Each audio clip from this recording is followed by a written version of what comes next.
Can I ask you a question? Well, Do you miss the old me? sometimes I do. And some people are going to think about that and be like, That's what? crazy. But I guarantee you there are people listening to this who might tear up a little bit and think, wow, like I do miss that person. We had some good times.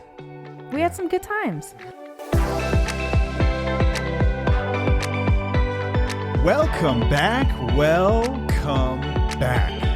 to another episode of Till the Wheels Fall Off. I'm Matt. I'm Paige. We're talking about being brain dead today. Yeah. In so many words. We're talking about anhedonia, the state of numbness that many people report feeling in early recovery. As it turns out, it's not exactly unique to people in recovery. You might be feeling some of this as well. Yes. And we're going to get into it after some quick announcements. First things first, we've got a course out there if you weren't aware. It's called Independently Strong. You can find out more by going to independentlystrong.com. It is I'm just going to say it, it's groundbreaking in the sense that I don't know if there's anything else like this out there. Yes. A path of recovery tailored to spouses and partners of alcoholics and addicts. Mm-hmm. A lot of people get help from Al-Anon, but even in Al-Anon, it's the 12 steps of Alcoholics Anonymous, not necessarily like unique to this situation. This is what we did to get out. This is what we found helpful for others to get out. There's clinical backed research in it by Dr. Christopher Taylor. It is comprehensive. It is what you need. If you're interested, check it out, independentlystrong.com or by going to our website, tufo.com. We've got TWFO. Information on either one of those. It's awesome. You can get 75% off using the code Wheelies75. That's Wheelies with an S, 75. Next things up, we've got our workshop coming up. Wheelie workshop. I like that. I love it. June 8th, the Wheelie Workshop, first ever. What's It's up? Wheelie Wednesday, too, if you're listening to this on the day it's released. This is Wheelie Wednesday. Yes. I love that. I do, too. That was such a great Shout out to the Wheelie who came up with that. name that you came up with. I still don't know if I came up with it. You totally did. But you seemed like it wasn't that cool when I came up with it. No, I loved it. Okay. I don't remember. Brain dead. Brain dead. Workshop is coming up. So a full day with us from 9 to 4. We will feed you. We will give you coffee and caffeine. We have an amazing agenda planned. And we've had the question, is this something that me and my partner could attend together? Mm-hmm. The answer is yes, absolutely it is. But we do have a stipulation. You must be in recovery. You must be sober. And that doesn't just mean that day. Yeah. You must define yourself as someone who's in recovery. Mm-hmm. Whether or not you're working an actual program or not is beside the point for me. I need people that are sober there and present and ready to learn, ready to participate. This is not a workshop to get people sober. This is a workshop to better understand the journey of a spouse and partner, how to rebuild a relationship, and what to do if you're sort of in limbo. That's what we are going to cover. Yeah. Some of the things we're going to talk about, how addiction affects the family, relationship dynamics. We're going to have group discussions, breakout sessions. We're going to have exercises. We're going to talk about communication, boundaries 101, self-care, making a plan, and many, many more topics will be covered. And just connecting with people is going to be huge. Yeah, that's going to be a big part of this as well, is connecting with people. Mm-hmm. And we're going to double down on that the following day. I hope that everyone that comes to the workshop can stay for the next day if you're coming from out of town, because the next morning we are going to have a wheelie meetup. To get together, let's have some coffee. Everyone just talk. Hey, it's me from the internet. How are you? Like that's fun. Yeah. It's awesome. Yeah. Right? Hugs. Yeah. Hey, and if, actually, no, take that back because we haven't prepped it yet. I want to do name tags of some kind. We are going to have name tags. For the meetup. Oh, then you can do that. I'm doing the others. Yeah. I didn't want to volunteer you for it. That's on you, dear. Chances this gets done, 0%. I was going to say. 1%. 1%. I'll give myself a 1% chance of getting that done. Hey, next thing, you're probably aware, but if you're not aware, we have a free Facebook community called Tufo Community. You can find it by clicking the link in any of our bios on our social media profiles, which is probably how you discovered us. Although many people discover us through the podcast. Yeah. And I just want to make sure that they know that the community exists. It's an amazing place to just be heard, sometimes just to vent, to read about what other people are going through. You will not feel so alone in the world. I can promise you that. You get some people in there with some amazing perspectives that give their experience. They share what they've done, what has worked, what hasn't worked. Or sometimes just someone just lay their head on your shoulder and say, it's okay, I've been there before. Yeah, and we throw in community calls every once in a while whenever our schedules are not totally out of whack. And we allow crosstalk. We let you, get some input from others who have been in the same shoes as you. And it's been really powerful for a lot of people to get on these calls and just chat with everybody. Yeah, it's amazing. It's amazing. Imagine doing that in person. You could do that on June 9th. Yeah. Just saying. Yep. Hey, if you are a listener, we're going to need your help. Paige and I are asking a favor of you. First, if you haven't already left a review of the show, please do that. Leave a rating and review. It helps other people find it. It helps people know that this thing exists so others can get help as well. Another thing, if you're a listener and you're in our community, one of the first answers to most of the questions that pops up is generally there's an episode that covers this. Yeah. I don't know if you've checked out the podcast yet, but check this out. This is what I learned from it. I would love people's input on that. Many people find us through social media channels like TikTok or Instagram, and they don't know the podcast exists. Or maybe they just don't know about podcasts. Like a lot of people, that's a new medium for them. Paige is raising her hand. So let them know the podcast exists. There's a lot of answers in those episodes. And it's not to lazily like just defer someone out. It is simply to help people get the resources and the information they need. Many times they're coming in with this question. They feel like, man, I've got to get this answered without realizing there could be several episodes, hours of information that are already out there to help them through it. Yeah, there's solid advice in the community. Like I'm so proud of the wheelies. Man. It's been amazing watching them grow and thrive and share what they have learned and how they are like getting through this. Yeah. And if you're a quiet wheelie, if you're more of a lurker, chime in every so often, let us know where you're at. I think the coolest journey is to see someone like when they first come in about and what they're going through. Some of them are anonymous, so you don't know what's going on, but for people that will post, you can see their progression over months. Yeah. And sometimes even weeks and the things that they're learning and these aha moments they have and they're sharing those with other people. And that inspires others to walk that same path, which is what we're all trying to do here. Yep. Gain some clarity and heal. And empowerment. It's just people helping people, man. It's so cool to watch. I love it. So cool to watch. It's a valuable resource. If you don't know about it, go check it out. It's TWFO community, TWFO community. We'd love to have you in there. Yep. I think that does it for announcements today. Okay. I think. You wrote them all down. You actually made notes. Yeah, I made a little bit. Okay, cool. Let's get into it. Okay, we're going to be talking about Anhedonia. Okay. Can I ask a question? Sure. I don't know why I asked you that. I'm not going to ask you that anymore. I'm just going to ask a damn question. Yeah, like what am I going to say? No. I know. It's so stupid. Okay. No, you may not. Is this similar to pause? Okay, so I read about this today. Okay. I didn't find any information that went hand in hand, like, oh, hey, this is Anhedonia versus pause. I saw a lot of articles, though, talk about them almost like they were occurring concurrently.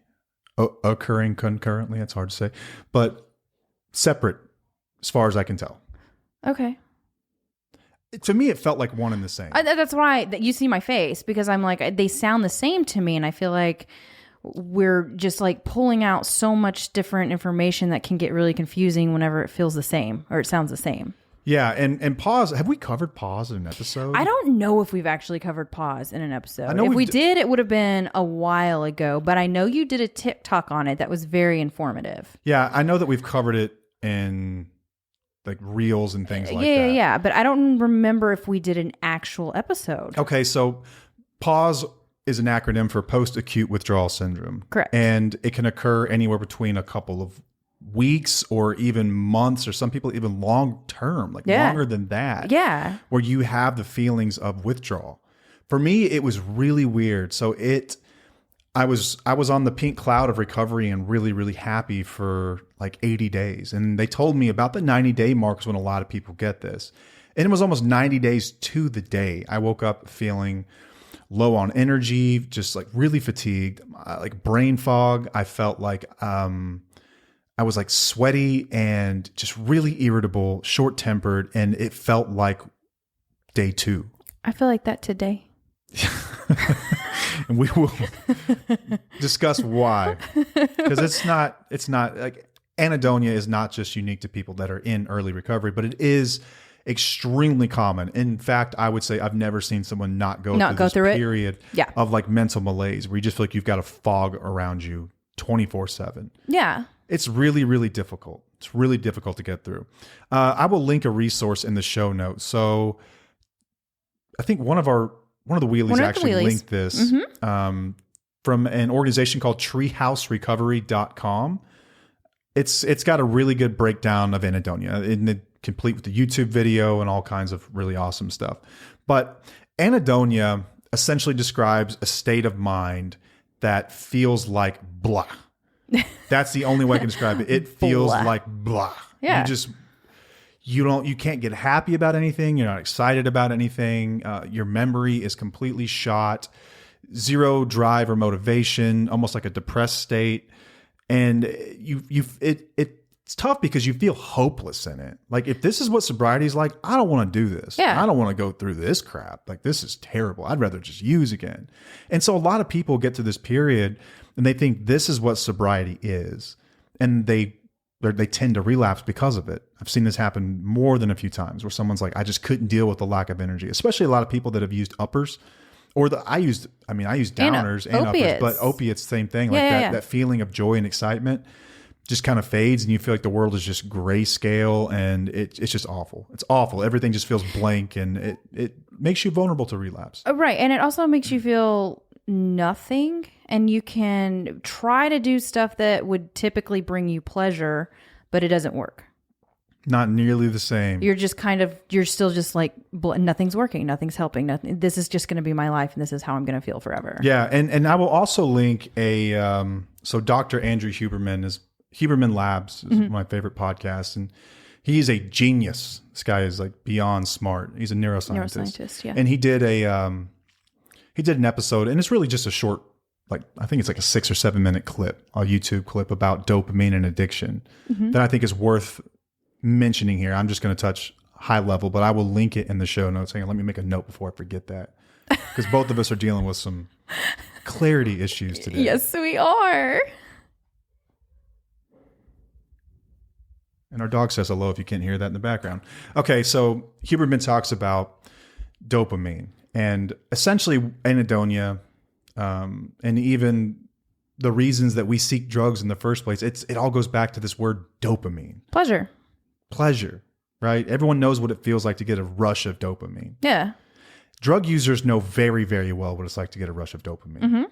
Like cocaine, for instance, is known for having one of the biggest dumps of it gives you the most, right? It is crazy. Yeah. It is crazy. I mean, you feel so euphoric. Like you could never have dreamed that you could feel that good in that moment. But it's got a really, really, really fast and high spike. So you get to where you want to be in a very short period of time, and it spikes, and then you crash down hard. Do you remember this feeling? Yeah, I remember it. It's fun and when it's going on, but the crash is terrible. Yeah. But all that does, dopamine is such that it leaves you wanting more. Right. You're chasing that feeling again. You want more. So anyway, there are baseline levels of dopamine. And each time you go through one of these cycles of getting high and coming down, your baseline level of operating dopamine decreases over time. Okay. So not only is it harder to get high, when you come down, you're lower than low. So it's like this vicious cycle of chasing that feeling again that you can never really quite get. But being sober feels so terrible because you can't feel anything that it feels like no choice. Like, in order to function today, I need to do something. Well, doesn't your body not produce the dopamine as it should when you're under the substances? Yeah, so there's a feedback loop, and sort of like hormones, like testosterone production, for instance. Let's say that you go on testosterone replacement therapy. We've talked about this in an episode. Yes. Didn't we talk about this? Yes, we did. Okay. Yeah. I'm making sure. Yeah, doing the intimacy questions. That's right. Okay, so if you get testosterone replacement therapy, so if you get exogenous testosterone, so from the outside, the source of your own body, your endogenous system, the systems inside your body stop producing it because your body's like, hey, I've detected that there's testosterone and I didn't have to make it. So you're getting it from somewhere else. So good night. I'm going to sleep. Yeah. Your body just stops making it.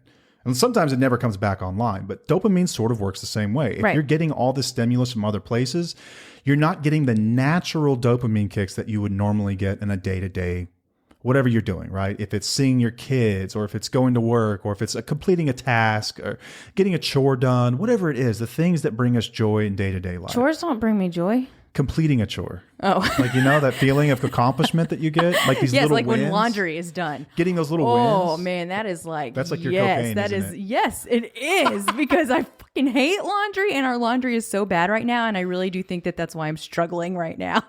Yeah. Well, it's partially why I'm struggling right now mentally. But yes, I understand that feeling.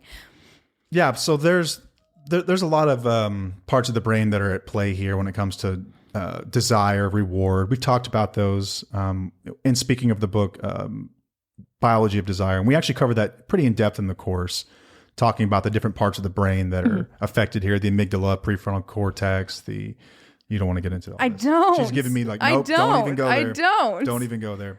Okay, so all that is to say is that some of these regions in the brain shrink and it becomes harder and harder to feel good again.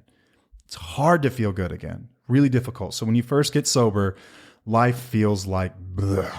This happens with sugar addicts as well. Really? Well, I mean, maybe not to the degree that cocaine addicts suffer. But. Right. Well, the cocaine addicts, that's giving you, like you said, like the highest amount of dopamine that you're going to get. But sugar does give you a kick of dopamine.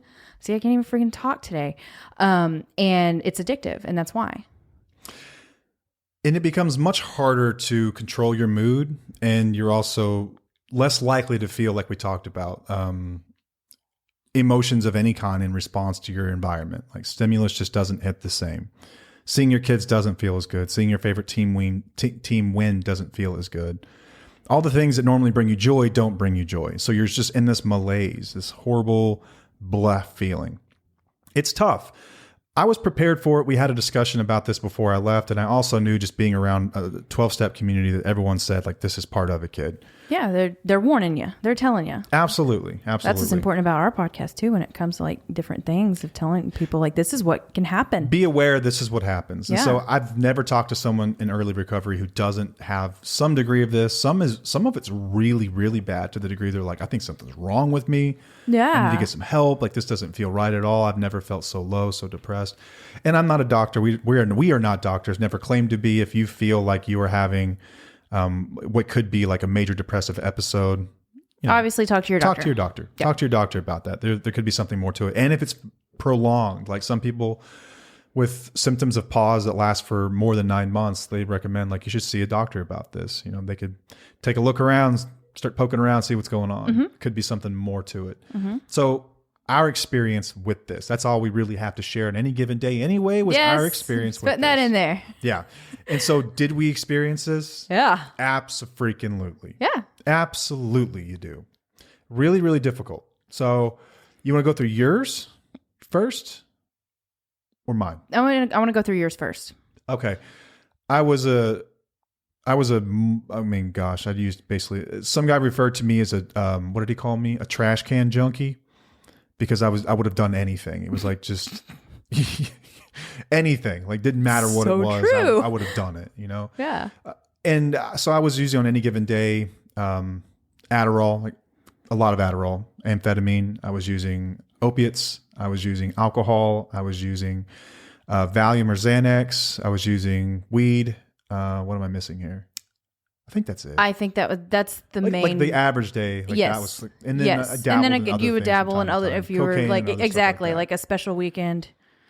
Yeah, but on any given day, I had a lot of drugs in my body, and I had it kind of worked out like this little pharmaceutical speedball system, where in the mornings I'd take the uppers, and then when that started getting jittery and shaky from that, I would take downers, and then when I started to nod off, I'd take more uppers. And then you'd come home and then drink. I'd come home like smoke, shaken, like freaked out, my eyes geeked out of my head, and then I would drink and smoke all night. Mm-hmm. When I got sober, it was like I hadn't been sober in like for more than a day in over a decade. And when I say a day, is because I might have had like a stomach flu and just didn't do anything that day. Yeah, but I mean, you would still... Okay, but whenever you were going through your own withdrawal or whatever, were you still smoking and stuff? Oh, like when I was trying to detox. When you were trying to... Yeah, I never went like completely sober. Okay. I would use something. I would supplement something. Right, always. right. Okay. I would take Valium for anxiety, or I would take... I would smoke weed for the nerves. And you took the other stuff for like... that were for opiates. You were taking Suboxone. Yeah, I take I tried to quit on Suboxone more times than I can count. Right. And that would last. So you were still taking things. I was always taking pills to counteract. So legit, pills. you did not have maybe one full day without doing something. No. And so when I got sober, I remember being in treatment, and I weaned off of opiates over the course of 3 days using a drug called Subutex.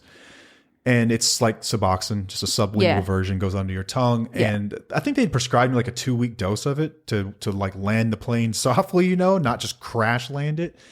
And day 3, I was like, you know what? I was so disgusted with myself. Like, I'm so sick of taking something. I'm just going to deal with it. And so day 3, I just went cold turkey. And it was rough for several days. You're not even thinking about like the mental piece of it as much because you're in so much physical pain from withdrawal. But once that clears up, you start to come back to life a little bit. But it's not life like you remember life. It's not life like you even remember life whenever you were high and using. Because let's be real. Like we've talked about, I've given my opinion about quote unquote functional alcoholics, functional addicts. You're not really functioning, but that's the baseline level that you get used to functioning at. So for me, let's call it, for the sake of this conversation, functioning. Okay, right. Any given day, I was going to work, I was coming home, whether or not like we had real conversations, I don't even remember, but probably very few of them. But I was around, I was present. People knew, like they saw my face every day. I was showing up to the office and doing things. When you get off of all this stuff, like it feels like you're in kindergarten. Like you can't put sentences together. You'll slur your words sometimes. You feel off, man. It's like after you've been really, really sick and you cannot believe how tired you are. It feels like that. Yeah. And it lasted me, weeks and weeks and weeks. It was horrible. It felt like crap. And then you start to come back physically, like the energy part, which is like the biggest drag in the beginning. So this happened in treatment? Yeah, this happened in treatment. Okay. And then coming out of it, like when I was going through the IOP, because I got out of treatment and went to an IOP for 90 days. And so I was at work all day and like I was trying to feel anything. So, if you put something in front of me, I'm going to abuse it. Well, when I was sober, I chose to abuse caffeine, which is, I guess, candy. Better than other things. Yeah, and candy. We'll get there in a sec. But I drank a lot of coffee, a lot of Red Bulls because it's like my body was craving some kind of stimulus. Like, dude, you need something. That's what it was like telling me. But I think physically there was some stuff going on too. Like my dopamine levels were so low. Right. Because I was so used to just being on this ride, and then all of a sudden you pull it from me and it was like, your body wasn't producing it anymore. And not even, it wasn't even just like, it wasn't like I was after trying to feel joyful even. Like I was just trying to feel. Just feel anything, but more than anything, like just trying to be like cognitively present. Like I couldn't do simple math. Focus. That's a better word for it. Yeah, focus. I couldn't do simple math in my head. I couldn't remember what someone had told me from a couple minutes before. It feels like almost like I've never had dementia. I hope anyway. Hope I don't have it now, but it feels like how I imagine that would feel. Like you just can't remember anything. It's crazy feeling. You were just so out of it. So when we talk about building a relationship in early recovery, consider that this is going on for most everybody. This feeling of just blah, where I know that you wanted to have some really, really big conversations. You wanted to get back involved. Hey man, we've got little kids. It's time to get your ass in gear. Time to be a dad. Time to go to work, get that promotion, work your program, go to the gym. We're going to be happy and healthy. Let's go. Do all the things. Like clapping, like let's go. And it's like, time out. Like I'm not right. And then pause hit about 90 days in. But I think all in, if we're just talking about time frame all in, it took me before I felt stable, like when I was felt normal again, it was like 6 to 9 months. And there's a lot of biological reasons for that, healing in the mind. I felt like you hid this really well. Here's the thing. I didn't necessarily know any better because every day it was getting like 1% better. And I had gone through like Dr. Garrison, when I was in treatment, gave a lecture about the neuroscience of recovery. And they showed like different substances. This is how long it takes the brain to recover. And there's healing going on for up to 18 months. Yeah. And so I knew that there would be like some little more aha moments that would happen over and over. But after getting past about that 60, 90 day mark, I felt really good. Like I was like, this is great. Like, okay, I can do this. It gets to a level where it's like, okay, if this is my new normal, I can totally do this. I don't remember this. I was thinking about that. Are you serious? Yeah. Are you going to get here? Yeah. Well, I think so when I think about our early recovery experience, one thing, and a lot of people ask us like, how did y'all do it? How did you not freak out? We had a 9-month-old. Mm-hmm. We had a 9-month-old daughter. Mm-hmm. And you had really bad postpartum depression. Yeah. And we were trying to fix all this stuff. And you were gone all the time. When I say we were distracted, like we were distracted. Like as a couple, we were distracted. Yeah. We weren't really having serious, intimate conversations, which is why we do this damn show. Well, I mean, we were because whenever you would come home from your meetings, we were discussing things. We were discussing, what I'm learning. We were talking here. about what, and I remember you being like pretty upbeat. That's why I don't remember you going through this. So here's why I loved going to meetings so much, because it gave me the dopamine kick I was after. Oh, it was the only way and the only place that I felt safe and comfortable, and I felt like I was me again. Wow. The only place. I loved it there for that. I think it's part of the reason. You became addicted to it. In some ways, yeah. In some ways, yeah. But if you're going to get addicted to something, get addicted to that. No, for sure. Hang on, I made it here in my notes. I'm not going to read these stupid notes. I can't even read right now anyway. Yeah. We're just having a conversation. Just talk about it. Yes. So, something that's difficult about, like, I'm just sort of like, I guess I came out of the womb just like seeking reward, seeking stimulus of some kind. Pleasure. I think I was just like a dopamine fiend from the freaking get-go. I always was. I was an overweight kid. I loved food. Food gave me that when I was younger. Like, I was the fat kid growing up. And it gave me that. I figured out like I could make myself feel better and get this like rush. Mm-hmm. And then it was like people pleasing type stuff. Like I would like to be the funny kid. I like to make people laugh. I like to when I made someone else feel good, I felt good about myself. Mm-hmm. In recovery, like I guess the structure of a 12-step program gave me guardrails I could operate in, that I could be rewarded for good behaviors. So when you show up to a meeting, and I didn't share for a while, I just listened. But in listening, I could connect the dots in my own head. And I was like, I'm doing a good thing. Like, this is right where I need to be. And I was proud of myself. And I started to feel self-esteem for the first time in years. And I was like proud of myself, man. I came back to life, and I remember leaving meetings just on a freaking high, just like feeling so good about the path that we were walking. Yeah. And the things I was doing.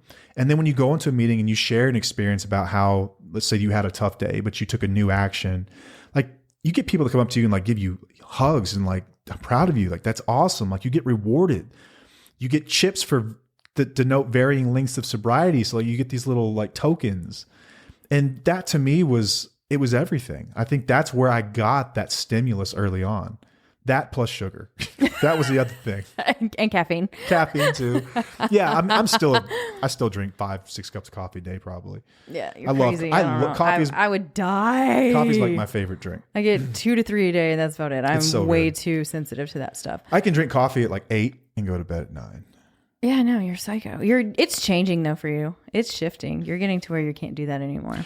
But I just don't remember this much for you. I feel like you were, like you said, I was really distracted. We talked about how the first year was kind of fuzzy for me anyway, because there were a lot of changes going on. So I don't remember specifically discussing this with you and you going through it. I don't remember. But you were also working out and stuff at some point too. That was after a year. Okay. The first year I didn't do any kind of workout. The first year I ate every feeling I had that I didn't process in a meeting with the sponsor. Yeah. I gained 70 something pounds my first year sober, to the point where I was wearing men's Spanx. Yeah. Have I told that story? Yes. Okay. I believe so. Yeah. If you're not aware, they make men's Spanx for guys with man boobs. And I wore them. I remember. I was the best customer for a while. I think I was like the early adopter. But you were so happy at that time. I do remember that. You had a lot of pleasure. Absolutely. Like, you were happy. I was coming back to life, and I was proud of the person I was for the first time. Yeah. But then you started getting your dopamine fixes from healthier outlets. Yes. Oh, another thing. When I would come home and we would have those conversations, that gave me a dopamine kick too. That made me feel good. I think that I got dopamine kicks from those conversations as well, because it's intimate conversations. Like, it's a good thing. It's something that's bringing you pleasure. I think that's where we get a lot of our dopamine kicks these days too, is from our conversations. Like we have really good talks. You know, and I was thinking about this today when we were kind of talking about the episode, is I think that what those conversations did was they kept our hope tank full. Mm-hmm. Like, we're going to be okay. We're going to figure this out. And we're not just going to figure this out. We're going to be better than before. And like, we could see it and it was tangible. And that got me really excited. It got you really excited. It got us pumped. It gave us dopamine kick. So got us feeling hopeful again. What about the spouses and how can they handle their partners while they're going through this? Because I don't have, like I said, I don't remember you going through this. So I don't have much advice or tips to give on that. Because I know that they're questioning it and they're wondering, well, when is my partner going to be happy again? When are they going to be able to feel the feels? Like some of them you can't cry. Like you're just totally numb. Yeah. Totally. And that's like scary. You come home like a robot. So I will say, and for the sake of this conversation and just for our story, it's important to know that we've always had an intimate relationship, like close relationship, except for when I was in active addiction. But prior to that, we were very close. And we talked about our hopes and dreams and aspirations, and there was no ego between us. And we had, like, you could tease me and pick on me, and we had fun, and like, it's always been fun. We've always been close. That faded quite a bit, and the point was nearly non-existent at the very end. Right. And then we got it back. I'm not like everyone in that sense, is that there are some people that just aren't that intimate. They're just not that comfortable sharing their feelings. Maybe you're not as close. It's not to say you can't be one day, but there's some people, like, I'm thinking about, I know a guy who I've known him my whole life. I've only seen him cry one time in my entire life. One time. Doesn't ever talk about his feelings. Doesn't even know how, I don't think. So that person coming out of treatment, I would imagine you're going to get much more of that. Like, I would not expect this like 180-degree shift where it's like, oh, hey, now I understand the language of emotions and I understand how to talk. So I think it's important to note is that someone who's never been that way, it's probably going to be even more severe. It's going to feel even colder. It's like, does this ever get better? Yeah. Well, you're damn right. It can. It can if you do the work. It can get better. So we talked about emotional sobriety in our episode on Dry Drunk, and what that really means and how to understand the language of emotions and how to begin to have these kinds of conversations, how to open up, how to be vulnerable. A lot of that stuff was taught to me even more so in the program, like the program that I worked. Yeah. But as far as like what worked, what didn't work, kind of to your question, what worked for me was our conversations. And so this is something I always feel really, really sleazy saying or even asking spouses to do.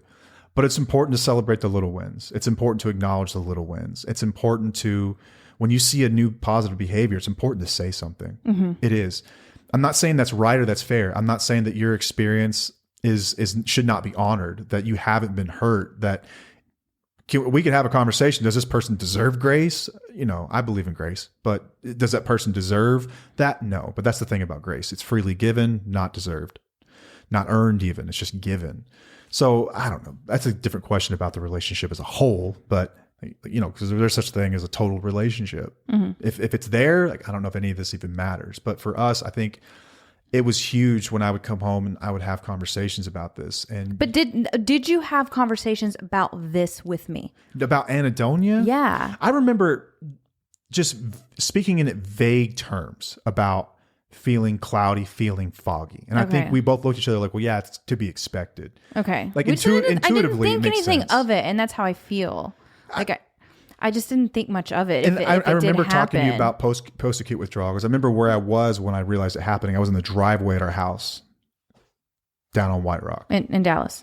Okay. I remember that day. Like, I remember when it hit and I was like, oh man. Did you tell me? Yep. And do you remember what I called you about it was? and we just talked about it. And after I talked about it, I felt better. And I went to a meeting that night. Okay. So I guess I wasn't too involved in it. And I mean, I always was there to listen to you and be there for you, but I'm also like not focusing too much on what you were doing because, like you said, we were so distracted. And you were in survival mode still. You were coming out of 10 years of abuse. Yeah, which we didn't know, but didn't realize this. Yeah, and so and I was still working, and I yeah. still had a little baby, and like you were still doing your thing and doing okay, but I wasn't going to like focus on your recovery as much. No, you were there for me. You were always there for me, and You've always been my biggest supporter and my biggest fan, always. And so almost like whenever you've got say you got a new baby around the house, every time they do something, you like clap for them, and you cheer. That's how you've always been. Yeah, I have been like that for you. Anytime you do anything, I'm just like, oh. And that helped. That helped so much. It gave me like, I'm doing a good thing. This is great. If it did anything at all, it helped rewire my reward center in my mind. That it wasn't coming from drugs and alcohol anymore. It was coming from new healthy behaviors. And when you get positive reinforcement for that, that creates the feedback loop. Okay, so I'm not seeking it the other way anymore. I got to get it through the foundation has to change. It's got to be through new behaviors. It's got to be through these conversations. What types of new behaviors? What would you tell somebody who is going through this right now that is in recovery? In recovery, what are some good coping mechanisms? What can they do to get through it? I can only speak on what I've done. Yeah. So I joined a fellowship, a 12-step fellowship. And I know that there are other ways to recover. Right. You went to meetings. Right. I went to meetings. I got around a community of people that were going through the same thing that I was going through. It's important for a couple of reasons. One is you're going to be in a place where it's okay to be crazy. It's okay to feel crazy. It's okay to have these wild thoughts and to talk about the stuff that you did that you are not allowed to say out loud in public. And they are going to be there with you. We're going to laugh about it because we've all done it. Right. As crazy as you might think it is, the room's going to be laughing because we have all done it. And that made me feel safe so I could share this stuff. And then I opened up and I started to share about my little wins, and then people in the rooms would pick me up. And not only was I getting like this dopamine that I craved that way, but I was making friends, and I was modeling a group of friends where like, these are the healthiest people I've ever had in my life. Now, these people are like really focused on like being better men and like, how do we overcome these tough emotions? Like, how do we feel better? Like, how do we treat people better? Like, how do we be more helpful to others? Like, how do we have purpose in this life? And that was rewarded. Those conversations were cool. It was about like, this is cool. Like, this is cool here. In this circle, this is cool. You're rewarded for doing these things. That was great. I think that was so beneficial for me. But what if there are people who are doing that right now, but they're still in that fog? Keep coming back. Aren't there other ways that they can cope too? So some of the other things you can do, and I think some of the more obvious ones people very much understand. Like there are ways you can seek stimulus through a substance, still like a caffeine. What is the natural way? Or exercise. Yeah.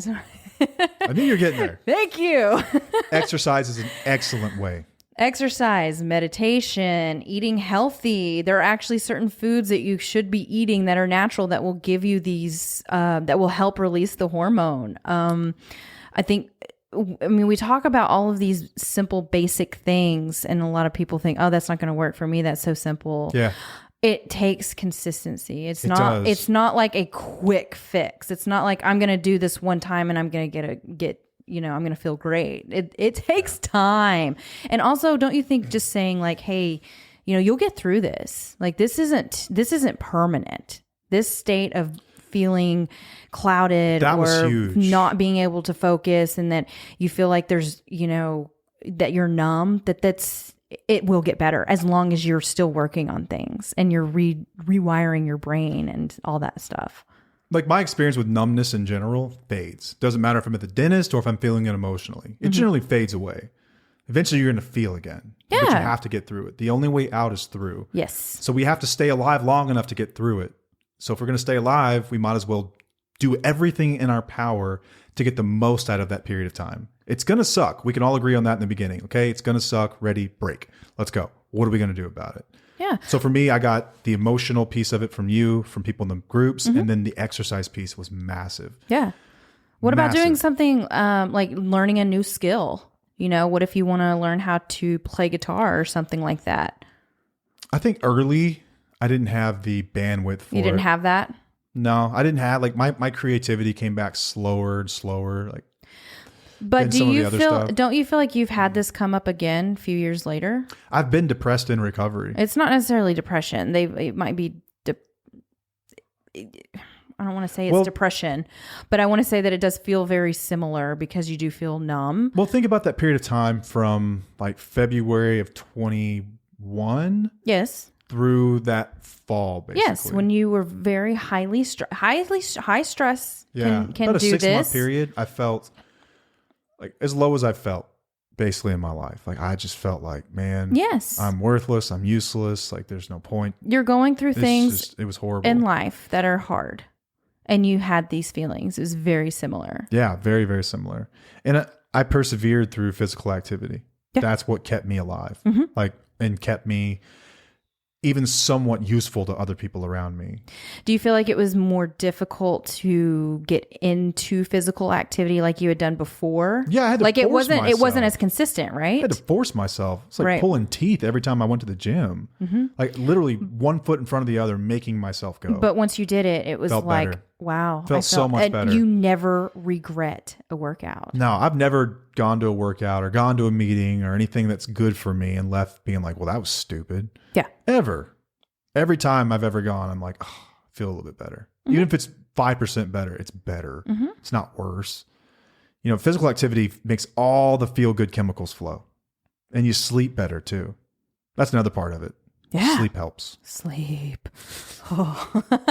So I want to talk about you. I'm tired of talking about my stuff. Okay, I was about to get it to me too. So because I think that we can talk about this from a perspective of an addicted person all day long, but we have enough resources, right? Yes, you do. But I want the spouses to understand what their partner is going through and how they can support them. That's why it was important to discuss your experience. Good point. That is why we are here. Good and that's point. why we and share both sides. I think it's also relevant to further your point you just made is to say that it's unlikely that you're going to be able to have these big, like groundbreaking emotional conversations like right out of the gate. Yeah, for sure. Right out of the gate, it's going to be really tough. If I have my way with people, I encourage these things much sooner than I went through them or what was quote unquote like the natural path. Yeah. I think that sooner the better you can wake up. Well, we do relationship building. We will work with couples who are in recovery and will help you through this type of situation. Absolutely.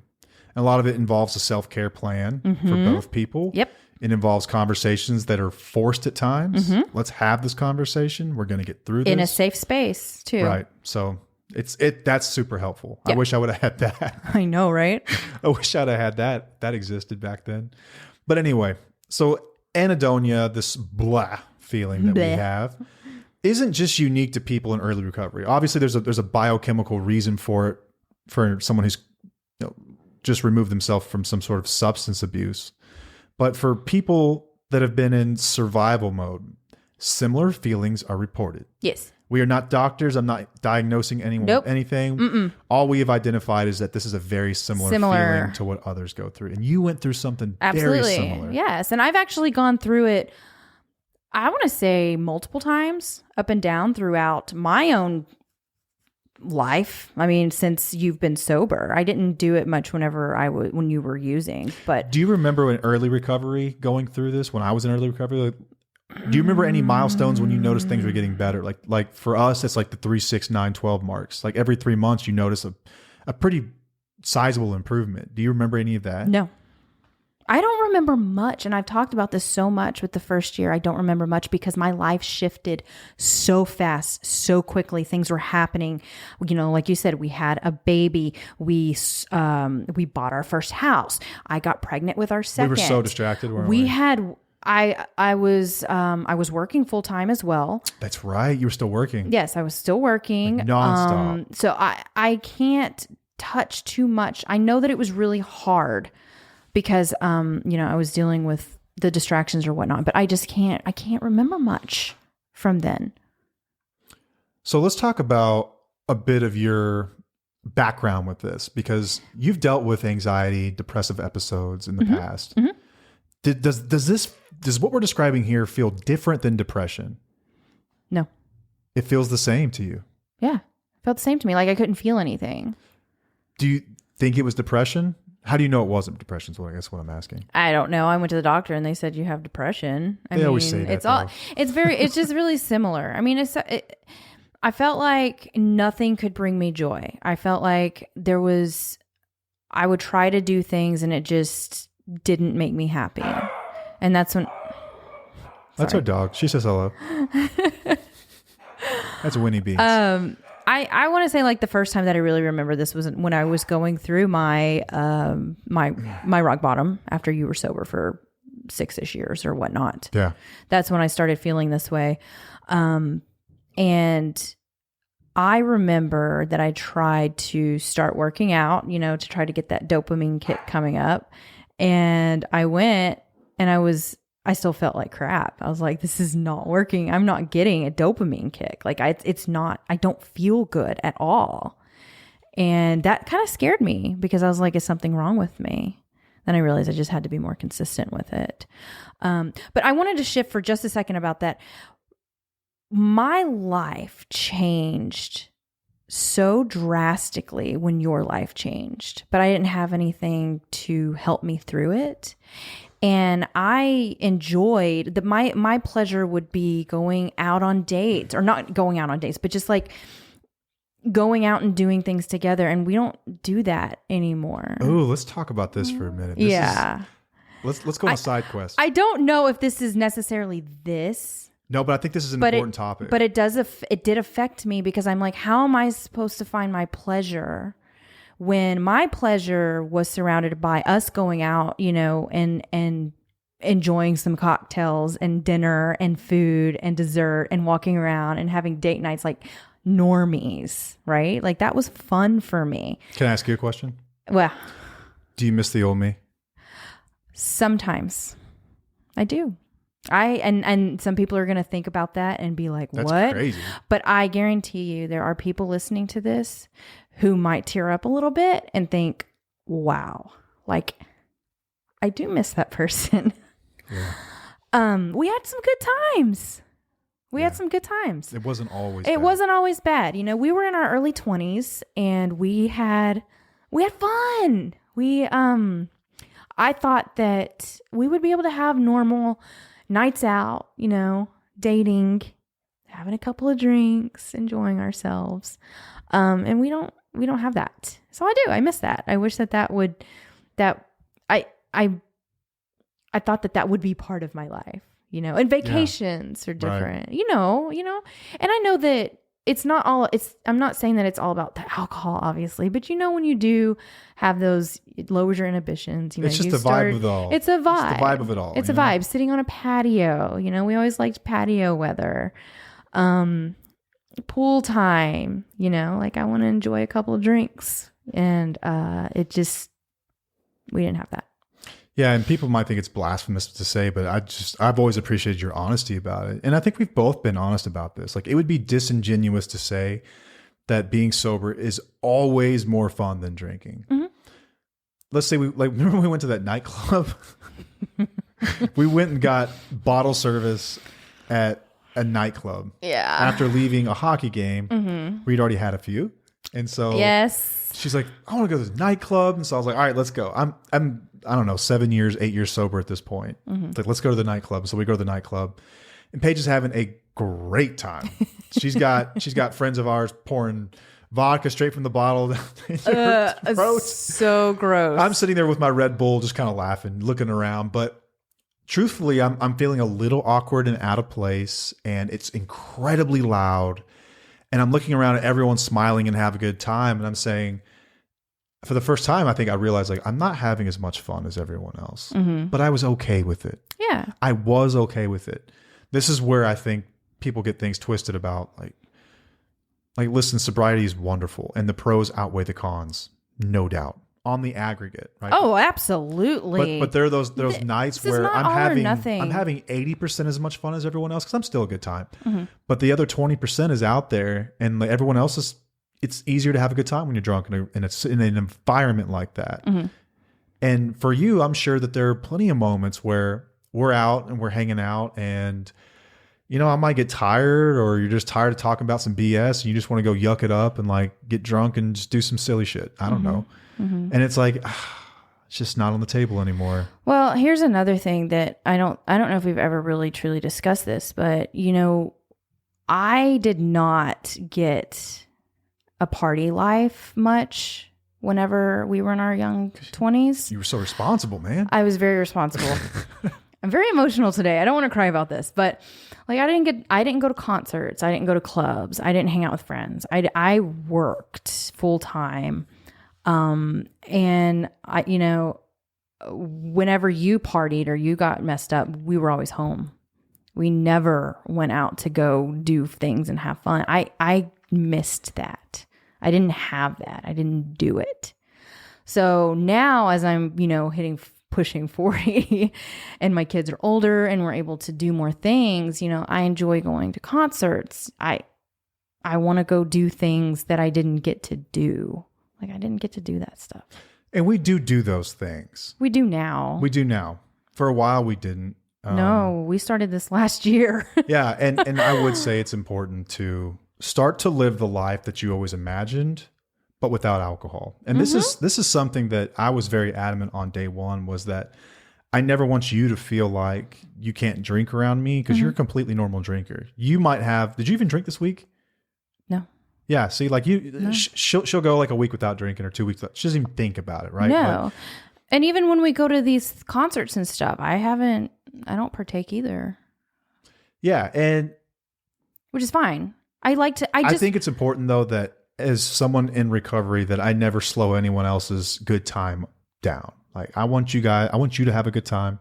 And every so often you'll cut loose and you'll just kind of, go, whatever, we'll have a good time. But there are plenty of other nights where, like, I'm sure you'd like to hang out and get drunk and have some wild conversations on a patio, but like I'm a good time. Don't get me wrong. I think I'm still a better time than most people. No, you're a great time. We used to have a blast.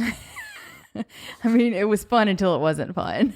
Yeah, that was obviously too much fun. But I think it saved me too, because I could have I know in a lot of these relationships, both people, and I could have easily gone down. And I've been super honest and open about this, about how I did cope with alcohol for a while, younger years. Like it was part of something that I did deal with. But it was easy for me to cut it off. Like it was really easy for me to just like, I don't want that anymore. I'm good. And I learned how to do other things that were healthy. But it did save me as well, because had you gone down that road still, I probably would have been going down it even just as hard. And that's the sad reality of it. You know what else though is, I feel like, I know that I do this because I'm in recovery, but I feel like just people in general, we sort of romanticize the few times that alcohol really brought a good evening. Mm-hmm. We romanticize that handful of times. Think about all the times we ever drank together. I don't know, thousands. Yeah. How many good nights were there? Not that many. It's easy to romanticize it and to think about those moments, but it's okay to hold two thoughts at once, to say, like, even though it sucked, I still sometimes wish it were on the table. Yeah. While also understanding that it never will be, and being totally content with that. Mm-hmm. This is the gray area thinking that we preach and talk about. Exactly. That's what we do. And this is very open, vulnerable conversation, because people, they will come after us sometimes. They're like, oh my gosh, you drink alcohol sometimes. It's like, you don't understand. This is what we do. We are gray area thinkers, and we both have such respect for each other. We still know where the line is. Like, I mean, it's just, I don't know. It works out. When we say feel the feels, like we mean it. All the feels. Yeah. All of them. So you can have all those emotions in one single night. Now, I think it's important to say, like, would we trade the life we have today for anything? Nope. Not in a million years. No, but I can still have those feelings of, for sure, like, okay, I missed that. And that's okay. That's okay. I love where we are today. Yeah. I don't miss the substance, but every so often I'll miss the context of drinking. So, me and a friend we went to an event last week, Friday, and afterward we ended up, like, the valet line was packed. So I was like, we have to go find somewhere to just basically waste time, because there's like an hour wait for a valet. So we went to a bar. Yeah. And so we're chilling at the bar, and he's, normal guy, a couple drinks. I'm just sitting there. They didn't even have coffee. So I'm just sitting there drinking waters, Yeah. In those moments, like, I miss the context of being able to, like, quote unquote drink, but I don't miss the feeling of being drunk, and I know the consequences, so I don't miss any of that crap. Yeah. It's really just like the context of two men sharing a drink that I miss. Right. So, but it's not the substance, the buzz, or any of that. It's like the context. That's what I miss. But we've also been I think, pretty good at recreating the absolute closest thing to it. Yeah. Which is the intimacy we have in our relationship today. Right. Which I would not trade for effing anything. Yeah, I agree. Anything. I agree. But back to this. Anhedonia. Yes. Okay. So another thing that I was thinking of is that I'm home all the time. Like I work from home. I'm always here. I don't get my pleasure elsewhere. So it's very difficult for me. It's very easy for me to get sucked into that no feeling mentality because I have the same routine, the same scenery, the same all of that. So it's been difficult to find that pleasure from getting it elsewhere. Yeah, especially when you're looking at the same four walls every day. Right. Like you're able to leave every day. Like you have go to the office. You go to the office, you have meetings, you get out a lot. I don't. So I do get sucked into that. No doubt it's got to be a lot tougher. Yes. So I have to really be intentional with meditating, journaling, working out, eating right, reading from, it's all the self-care stuff and eating right. That's what keeps me from getting sucked into that numbness feeling. I know the days whenever I don't do it, I will get to that feeling where I feel numb and I just can't feel pleasure. Yeah. This is just a life hack. On your days when you're feeling your absolute worst, get a workout in. Yeah. Get moving. And whatever that means to you, get moving. Mm-hmm. And I don't just mean like a casual, I'm going to walk to the mailbox and back. Like get your heart rate going, break a sweat, get those feel good chemicals flowing. You will feel better afterward. Your body naturally releases it. And you will feel a sense of pride as well for doing something for yourself. Mm-hmm. So it's a win-win. It's a great way to get past this. And I encourage, so we're like a lot of addicts, alcoholics, we tend to be manic even in sobriety. So if we're not obsessing about one thing, we'll trade it for another. We've talked about trading addictions, like cross addictions in some sense. Yeah. And I'm not talking about going from like getting sober off of a substance, going to another substance. I'm talking about behavioral stuff. Mm-hmm. I'm just, I think, an obsessive person in general, where I will find something and I'll dig off on a wormhole and go nuts on something for a few weeks and then something else for a few weeks. But those are sort of the ways that I find these dopamine kicks now. Exercise was like my first one. When I say I got into exercise, I mean, I got obsessed with exercise. Mm-hmm. It was my life. I think because one, it was making me feel physically better and more mentally clear. And then it's kind of strengthened my community and everything else as well. But there are good addictions. There are bad addictions. I think that you would have a hard time arguing that an addiction to exercise is worse than an addiction to drugs or alcohol. Yeah. It's not. Addiction's addiction, don't get me wrong. And you can take anything to an extreme and abuse it. But like I've told people in early recovery, like if you want to eat sugar, eat the sugar. We'll deal with that. We can address that at some later point. I know how to handle that too. For right now, if you just need to feel better, eat the Snickers bar. Yeah. Suck on the butterscotch. Yeah. Old timers in the program, they keep hard candy around. Mm-hmm. And they'll just say, suck on these 24/7. They'll give you like Jolly Ranchers or whatever. Yeah. Isn't that the most old person candy ever? No offense to old people. Jolly Rancher? Yeah. I always thought those were little kid candies. That's an old guy candy, I think. Mm-hmm. I don't like Jolly Rancher. What about those little strawberry things that have the goo in the middle? Ew. I don't know what those are called. Where do those even come from? I don't know. I've never seen them for sale, but they're in every old guy's candy jar. Maybe they come from teachers. That Brock section. Remember that? Yes. At the grocery store. That's where those come from. Pick out the little candies. Those are like an enigma. I don't know where they actually come from. Yeah. I don't even know what they're called. Somewhere they're making them. Mm-hmm. And they're selling them. Yeah. Unless that was just like an 80s and 90s thing. They still around? Yeah, I think so. How do you know you just didn't see leftover ones from the 80s? Because they're always old too. That's gross. I do. I think that they have them. I remember I saw something on social media recently where they posted it up and said, this is still around, but nobody knows what it's called. It's the strawberry stuff. Got a hummingbird on there. That was cute. Okay, so anhedonia, the state of malaise, the state of blah, is not just unique to people in early recovery, although much more prevalent. This happens to spouses and partners as well. Mm-hmm. And I don't know the science behind this, but I know there's something to it. That coming out of survival mode, where you've just been in such a hyper state, like hyper vigilant state of always making sure that, listen, it's all up to me to make sure high stress that this, environments. Yeah, that this household stays together on any given day. Yeah. And then coming out of that must feel like shell shock. Like when they took soldiers off the front line and suddenly they're like, it's like PTSD. Yeah. Feeling just completely lost. Yes. This is why we are, and I say we, you were the champion of the self-care movement within the community. Y'all post what you're doing for your self-care today. Every day. Every day. We've got people that post consistently, and I love seeing them. You know you are, because I've made mention of it before. I love the consistency where you're in there every single day doing something for you.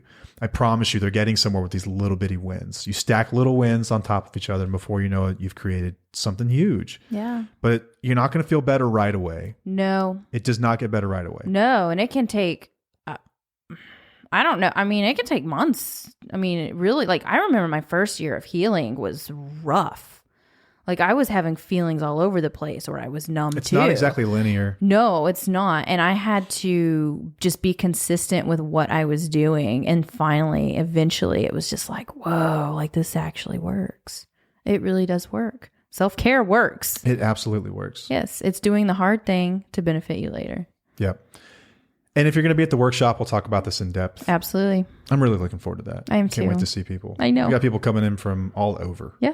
It's going to be greatness. Yep. If you haven't signed up, please do. We'd like to fill this thing up, get as many people as possible.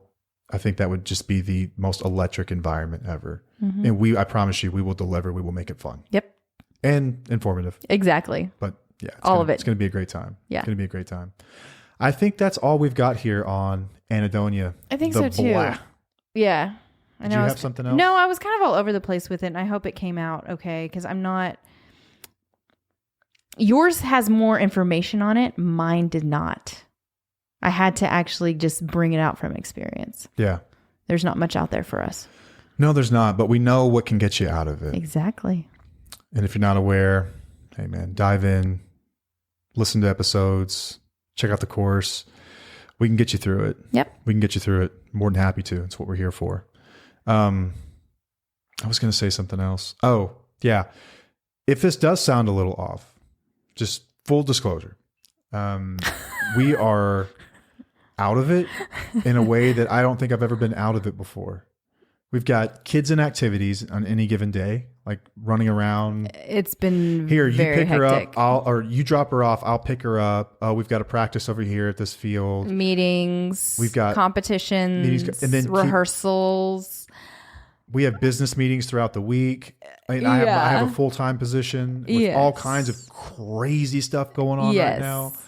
We've been really slacking on our self-care. Yeah. Just going to be real with that. And this is what happens. This is why we know how to get out of it, because we know this feeling that we're having, and we know what needs to be done to get out of it, which is kind of cool, because it's not like we're sitting in it to where it's like, oh, this is new and I don't know if I'm going to get through it. No, you will get through it, because I know that we will get through it, because we've been here before. I think at first we both were like, I think this is just a season of busy and it'll pass. No, this is the new normal.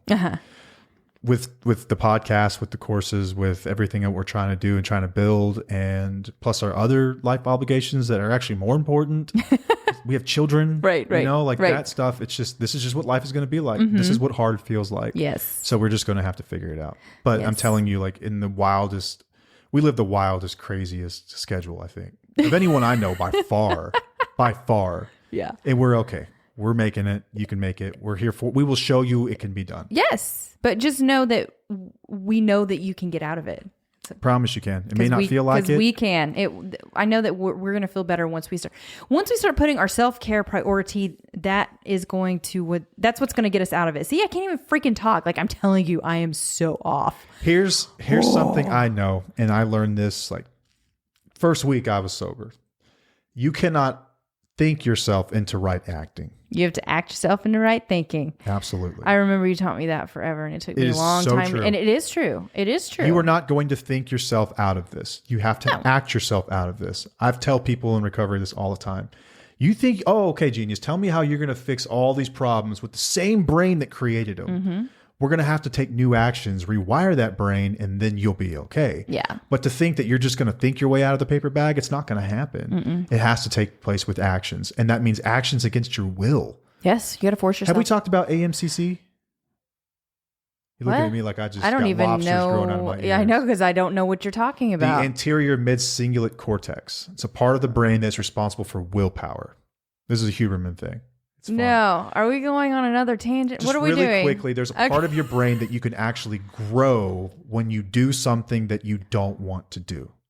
If you don't want to vacuum, literally force yourself in that moment to do it, and it becomes easier to do things you don't want to do. Well, that makes sense when it comes to like eating healthy and exercise. Like it's easier, so much easier now than the beginning. That is you exercising your anterior mid-cingulate cortex. I need to do that with laundry. Let's go exercise our AMCC and get this crap done. This laundry. But anyway, there is science behind it. It's very, very interesting. And I will link Huberman and the Treehouse Recovery link on Anhedonia as well. Good YouTube videos to watch. They're awesome. Yeah. Credit for most of the content of this episode to those two sources. The rest of it came from our lives. Yes. All right. Well, until next time, I am Matt. I'm Paige. And we'll see you. Bye.